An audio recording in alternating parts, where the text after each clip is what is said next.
México acaba de salir, como el resto del mundo, de una pandemia devastadora, pero este es el momento, por lo tanto, para pensar acerca del presente y del futuro del sistema de salud pública de nuestro país. El propio presidente de la República nos dijo que quiere construir un sistema como el de Dinamarca. No sé si estemos avanzando o estemos retrocediendo, pero para ayudar a entendernos este tema, yo quiero agradecer la presencia en este programa de Lori-Ann Jiménez Fivey. Ella es doctora en ciencias médicas con especialización en microbiología de la Universidad de Harvard en Estados Unidos y es jefa del Laboratorio de Genética Molecular de la Facultad de Odontología de la Universidad Nacional Autónoma de México. Doctora Jiménez Fivey, gracias por tomar esta videollamada y déjeme empezar con una declaración del subsecretario de Prevención de la Salud, el doctor Hugo López-Gatell, que me sorprendió mucho.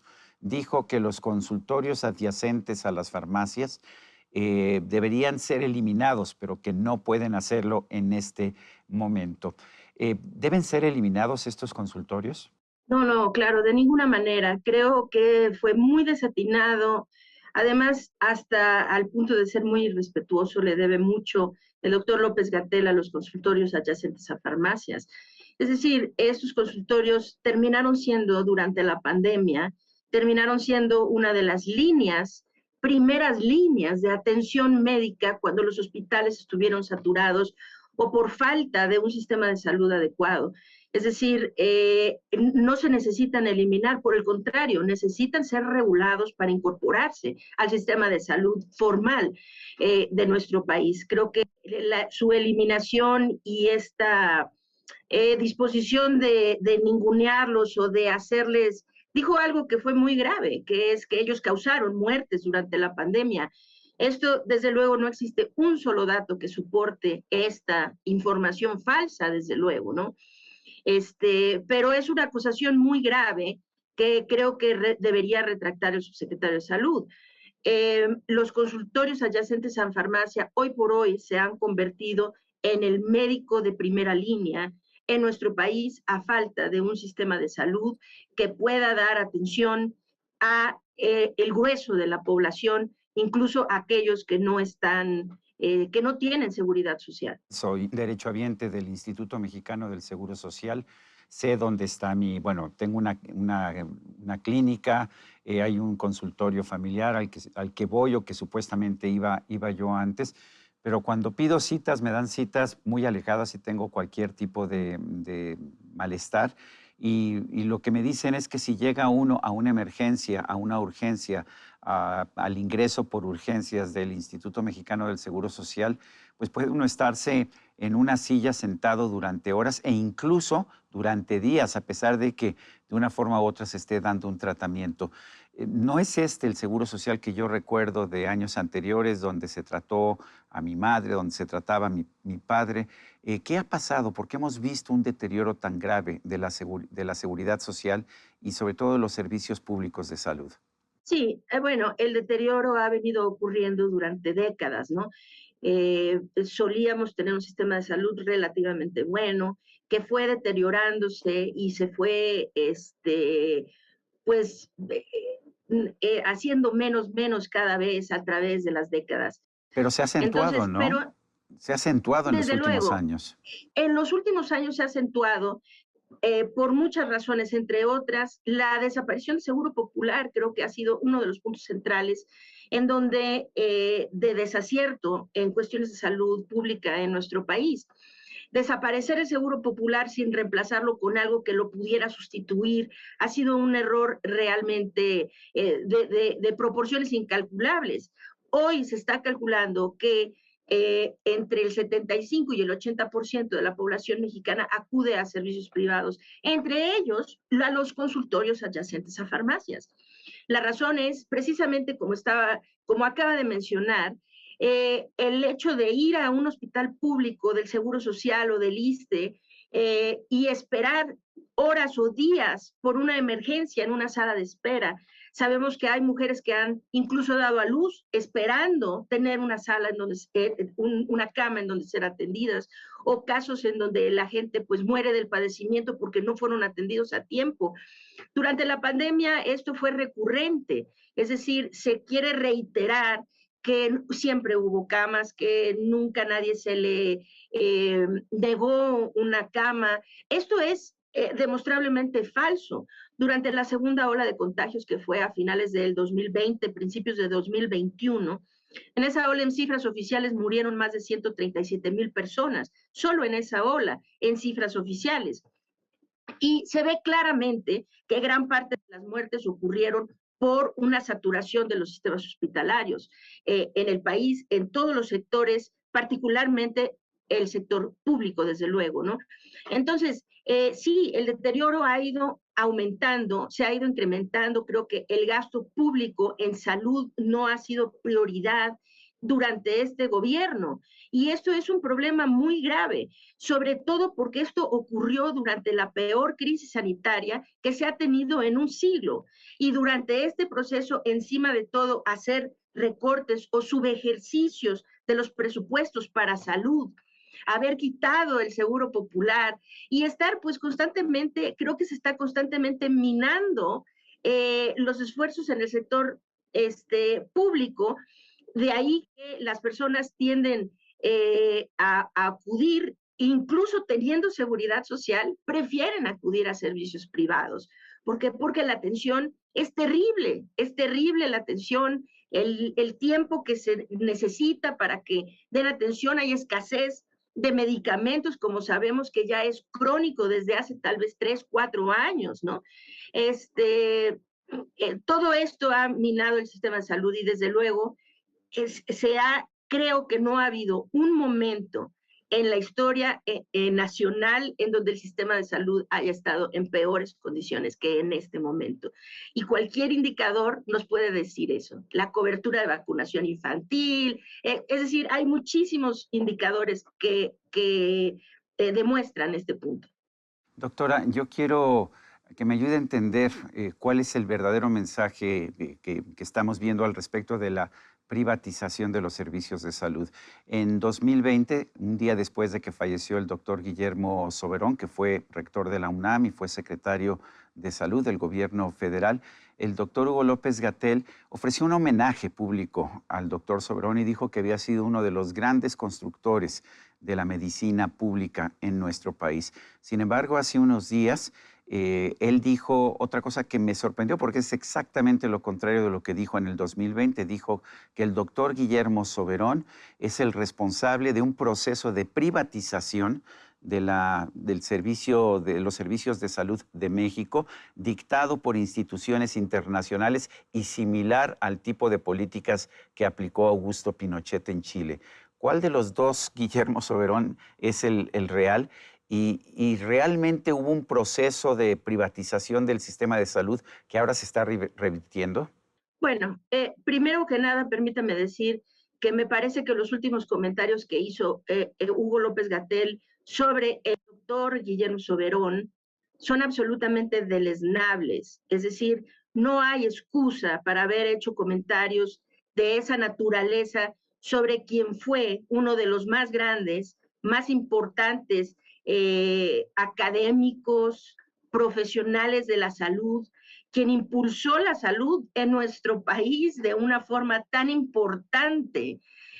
Y decir algo realmente tan errado, tan malintencionado, del doctor Soberón, que ahora pues no está aquí para defenderse, pero creo que habemos muchos que sí tenemos memoria. Y la memoria histórica debe prevalecer. El doctor Soberón fue un gran académico, fue un extraordinario secretario de salud. Durante su gestión se impulsaron proyectos de salud en nuestro país eh, que hasta la fecha nos salvan un poquito del desastre en el que estamos viviendo. El primer Guillermo Soberón que mencionó Hugo López-Gatell, cuando se le hizo un homenaje, cuando dolimos de su muerte, etcétera. Creo que ese es el doctor Soberón que debe ser recordado como tal, y no esta falacia en donde se trata de construir una realidad falsa, realmente pisoteando el nombre de un gran hombre. Me parece realmente detestable que haya hecho eso. El doctor Soberón fue un gran académico, un gran secretario de salud, y creo que ninguna persona con conciencia razonable información suficiente podría negar que eso es así. Doctora, el presidente de la República comentó, si no mal recuerdo, en enero del 2020, que para diciembre de ese mismo año México iba a tener un sistema de salud como el de Dinamarca o Canadá. Yo nunca he estado en Dinamarca, pero he vivido varios años en Canadá. Conozco el sistema de salud de Canadá. No se parece nada a lo que estamos viendo. ¿Estoy equivocado o realmente no hemos llegado todavía al sistema de salud que tiene Canadá o que tiene Dinamarca? Bueno, eso lo dijo hace muchos años el presidente de la República. También lo repitió un año después y lo volvió a repetir en otras ocasiones. Ya no utiliza tanto el ejemplo de Dinamarca, pero dice vamos a tener un sistema de salud de primer orden, de primer orden. Esto lo acaba de decir hace unos días, de hecho, Ujú. repitió esta consigna de vamos a crear para el 2023 un sistema de salud de primer orden. Se destruye el seguro popular, que si bien era un sistema perfectible, desde luego, tenía sus problemas y podían mejorarse. Se tendría que haber construido sobre el seguro popular para corregir los errores, para mejorar la cobertura, etcétera, no destruirlo y quedarnos sin nada. Ahora parece, el INSABI no sustituyó al seguro popular, ahora se admite que fue un desastre el INSABI, no sirvió. Entonces se instaura ahora el IMSS, IMSS Bienestar. el IMSS Bienestar, que tampoco tiene miras a que pueda eventualmente sustituir lo que fue el Seguro Popular, que llevaba años construyéndose. Y vamos a decir, creo que es una de las actitudes más lamentables, que por decir, bueno, vamos a destruir todo lo previo, todo lo neoliberal, ¿no? Se dice, vamos a destruirlo, pues volvemos a empezar de cero sobre proyectos que ya llevaban un tiempo, un largo tiempo desarrollándose, que claro, todo es perfectible, pero destruirlo y quedarse sin una alternativa, esa nunca fue eso pues lo estamos viendo ahora, no ha traído nada bueno. Y esto de reiterar que vamos a tener un sistema de salud de primera línea, de primer orden, ¿no? Para 2023, pues también se dijo que iba a ser así para el 19 y para el 20 y para el 21 y el 22. Ahora estamos esperanzados en el 23. Yo creo que no hay un plan estratégico real para levantar lo que hoy han dejado el gobierno actual en ruinas absolutas, nuestro sistema de salud. Es decir, hasta en cuestiones en donde sí hacíamos bien las cosas. Vamos a admitir, otros gobiernos en el pasado, claro, el sistema de salud venía estando deteriorado, venía deteriorándose de décadas atrás, quizá, pero nunca al grado que se ha deteriorado en los últimos 3 años. Es decir, estamos viendo un sistema de salud en ruinas, literalmente en ruinas, en todos los sentidos. Éramos líderes mundiales, éramos líderes en el mundo, un ejemplo a seguir, para dar un ejemplo, en las campañas de vacunación infantil. Entonces, en México alcanzamos una cobertura que ya quisiera cualquier país desarrollado, ¿verdad? Teníamos una cobertura de vacunación infantil con el esquema básico, es decir, el esquema indispensable de vacunación infantil, que alcanzó arriba del 70, cerca del 80% de cobertura.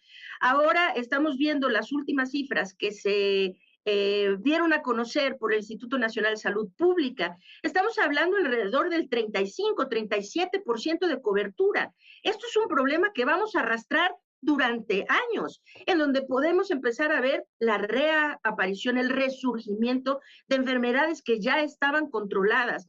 ¿Cómo puede ser posible que un país que fue ejemplar, que fue líder en este rubro, que fue la vacunación infantil, ahora nos quedemos en uno de los últimos lugares con una cobertura tan pobre? Como esto, muchísimas cosas. Sergio, necesitamos hablar, por ejemplo, cómo los sistemas de salud en ruinas como están, fueron culpables de muchas, quizá decenas de miles de muertes durante la pandemia. Ujú. Aquí hay una estadística que es brutal, nada más para que se entienda, Sí, una estadística brutal. Durante la pandemia, en el Instituto Mexicano del Seguro Social, en todas las clínicas, hospitales del IMSS en la Ciudad de México, de todos los enfermos con COVID-19 que fueron intubados en clínicas del Seguro Social, arriba del 94% murió. Esta es una estadística absolutamente catastrófica. Es decir, este mismo indicador en Europa, en Estados Unidos, en otros países, estamos hablando de que este indicador va en el orden más o menos del 48%, mientras que en México hablamos del más, en el IMSS, arriba del 94%. Entonces, cuando dicen a nadie le faltó una cama, pero se moría el 94% de las personas en terapia intensiva intubados. Bueno, pues estamos hablando de que hay un problema, realmente hubo un problema claro. muy, muy serio en el sistema de salud que tiene mucho más que ver con la calidad que con la cantidad.